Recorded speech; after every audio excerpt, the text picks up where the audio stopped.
Introducing YouTube memberships, a fun way to support the channel while getting some exclusive perks. Click the join button to become a member now and get benefits like badges next to your name on videos, behind-the-scenes photos, advantages during the live trivia game, discounts on merchandise, private one-on-one video chats, the ability to request future video topics, and exclusive 8 to 10 minute videos on the history of the NFL. And now, on with our feature presentation. Bart Starr. Good old Bart Starr.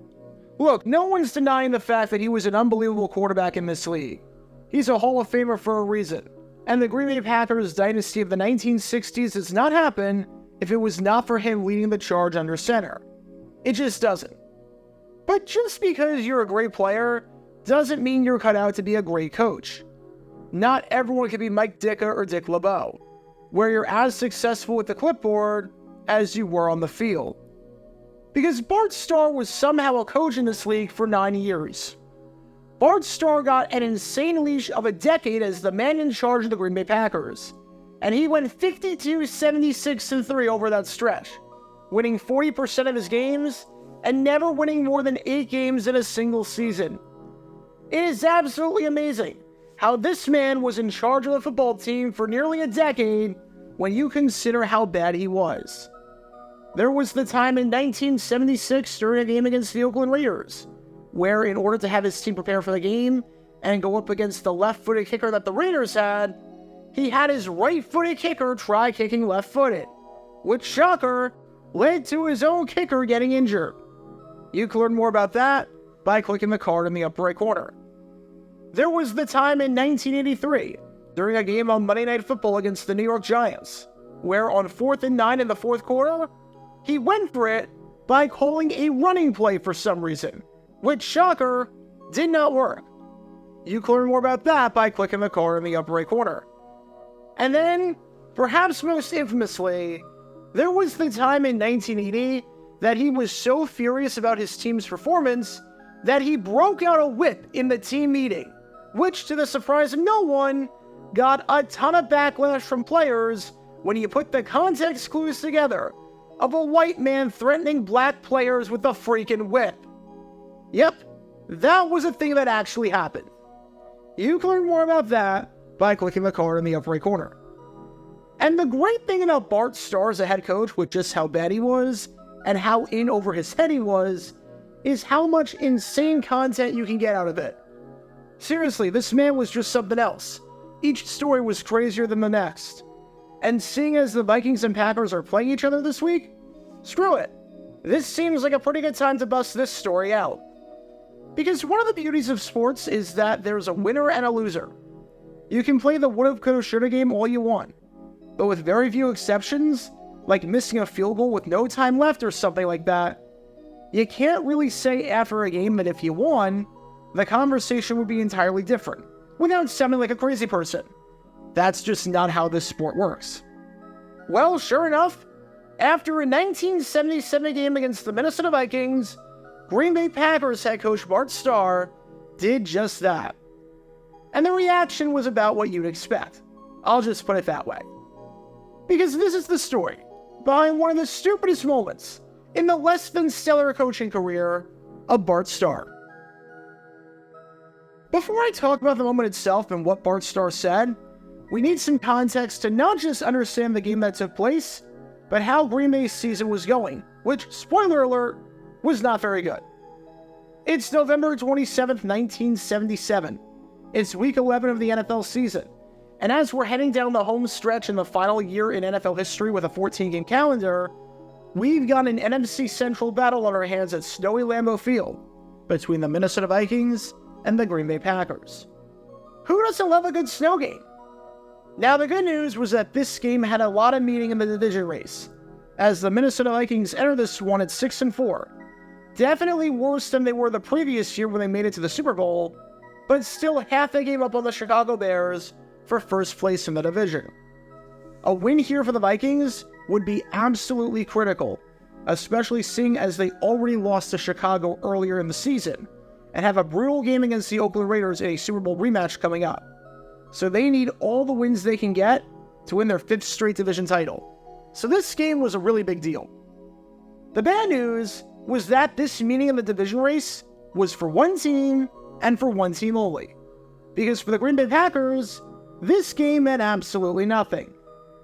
To say that the Packers were an abysmal team in 1977, as you can tell from these lowlights, would be putting it lightly, as they enter this game out of the playoff hunt and guaranteed to finish the season with a losing record.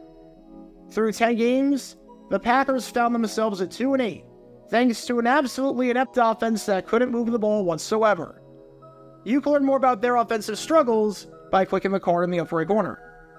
For some perspective on how bad the Packers were, through 10 games, they scored 92 points, which was easily the second worst total in the league, only ahead of the Tampa Bay Buccaneers, who may have been the worst offense in NFL history. Of those 92 points, 24 of them came against the Saints in Week 1. So from the second week of the season on, they had scored 68 points, averaging 7.6 points per game. Through 10 games, the Packers had scored 7 touchdowns on offense. And if you went to every home game the Packers had at that point, you witnessed your team score 2 touchdowns. We were past Thanksgiving. 2 touchdowns. Only twice through 10 games did they score more than 10 points. And they were held to 7 points or less in half of their games, which is obviously abysmal. Not only were the Packers an absolute mess of a football team, but they were a historically bad mess, as the glory days under Vince Lombardi in the 1960s were long gone by this point, as this 1977 season was their worst start since they went 1-10-1 in 1958. Maybe they could at least show some glimmer of hope in this game against the Vikings, and play the role of spoiler in front of their home fans who brave the cold weather and horrible conditions to show up. Right? Yeah, they could not do that. Because when the final whistle sounded, the Packers officially lost their 5th straight game to drop to 2-9, losing by a final score of 13-6. Once again, Green Bay could get nothing going offensively, the story of their season, as the numbers were just atrocious in every sense of the word no matter how you want to slice it. They turned the ball over 4 times. On the ground, they averaged just 3.3 yards per carry. The Packers picked up 9 first downs all game, which means that if you combine their 8 first downs they had in the first meeting against the Vikings earlier in the season, in 120 minutes of football against the Purple People Eaters, they had 17 first downs total. The Packers had 61 net passing yards, despite attempting 25 passes. So if you do the math on that, it's an abysmal 2.4 yards per passing play, with 34 of those yards coming on one play, and 22 coming on another. Take those 2 plays out, and on the other 23 passing plays, they picked up 5 yards. 5, as in a number that you can count on one hand unless your name is Jason Pierre-Paul. That should not be possible. David Whitehurst was atrocious at quarterback, going 6 for 23, completing 26% of his passes with no touchdowns, 2 receptions, and a passer rating of 4.4, which is worse than if he did nothing but spike the ball into the ground on every single play.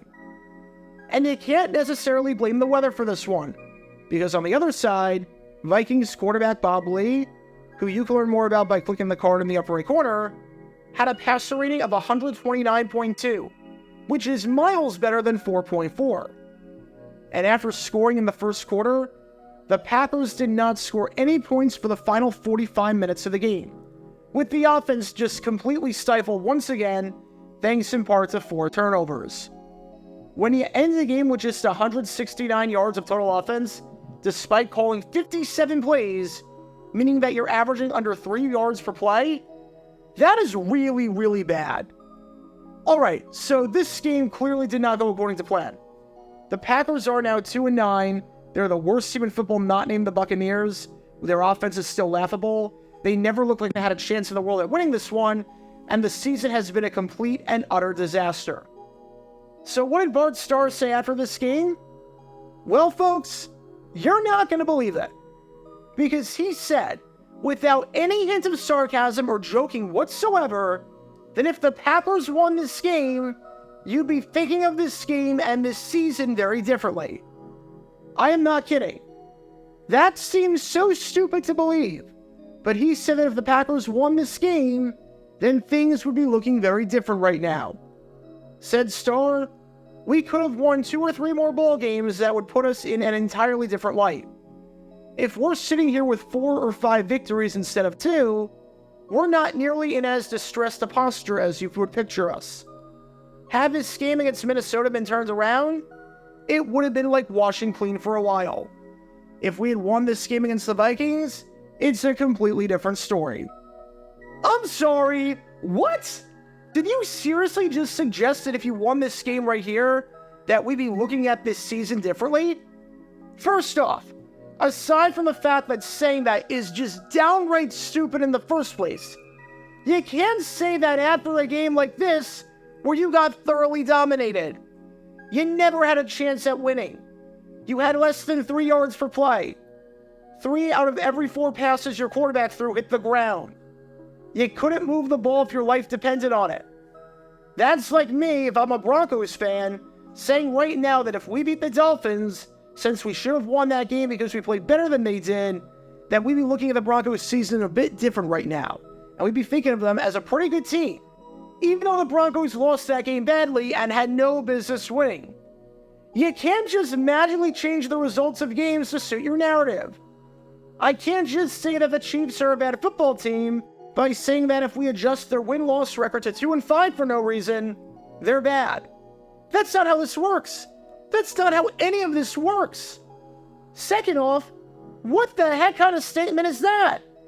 The logic there is astounding. Truly astounding.